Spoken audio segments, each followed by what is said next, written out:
Hey guys, it's Shawn. I want to take some time to talk about some keys for business partnership formation. This should really help you.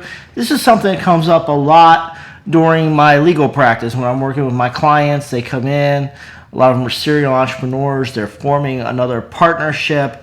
Partnerships are great because you can bring together different talents and different skills and really unlock things you can't do on your own. But there are some key things you want to think about in that partnership agreement.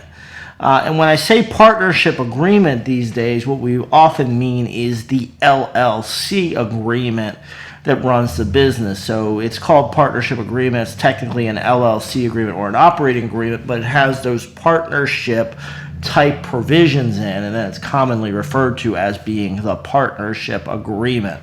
So that's kind of the foundation. Make sure you work with an attorney on this stuff because it's very important. You want to get it right. We're going to tell you some of the foundational stuff which will make your life a lot easier when you meet with that attorney when you're ready to go. But you do want to make sure you get that quality legal advice of somebody who understands the LLC law where the entity is formed.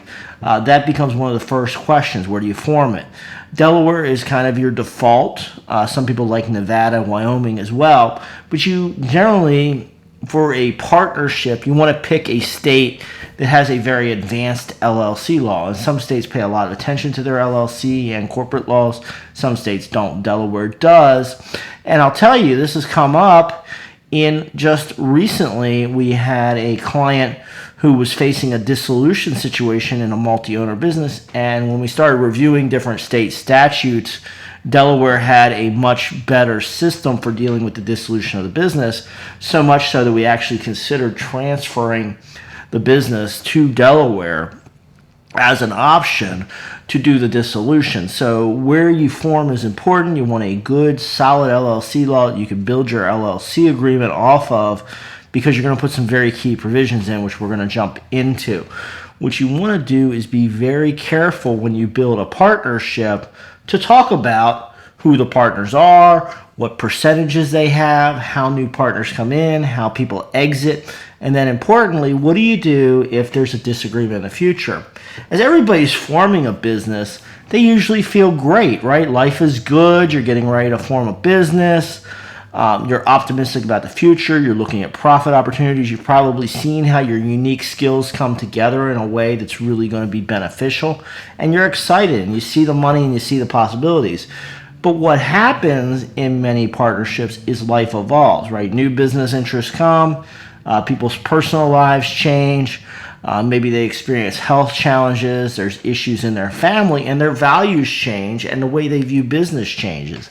And so in a business, it can happen in a short period of time, it could happen in a couple of months, it could happen in years, but if you have a business that lasts decades, you're almost guaranteed to have a shift in value of the business and business partners. So you want to build provisions in there for what we call deadlocks or disagreements to allow us to evolve the business. So we're building that in there. So a lot of voting mechanisms, and then buyout, because what you don't want is to be illiquidly in a partnership. And a good lawyer who's been through this a bunch of times will be able to help you build those provisions and illuminate that. That's why you want to get some good advice early on. It's well worth the money in the front end to make sure that you have things built well in the back end. If you have questions, feel free to comment below. Love reading audience questions. Sometimes we get prompts for videos, but do remember that YouTube comments are not confidential, so do not place any confidential information in there. Obviously not forming an attorney-client relationship over YouTube. But if you have questions or ideas or thoughts for future videos, do feel free to comment, and I will look at those, and I always enjoy building off of those. Make sure you subscribe to the channel.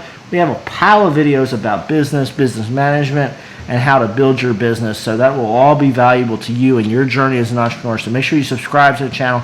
Go check out a bunch of our past videos, comment to those as well, and I'll see you for another video very soon.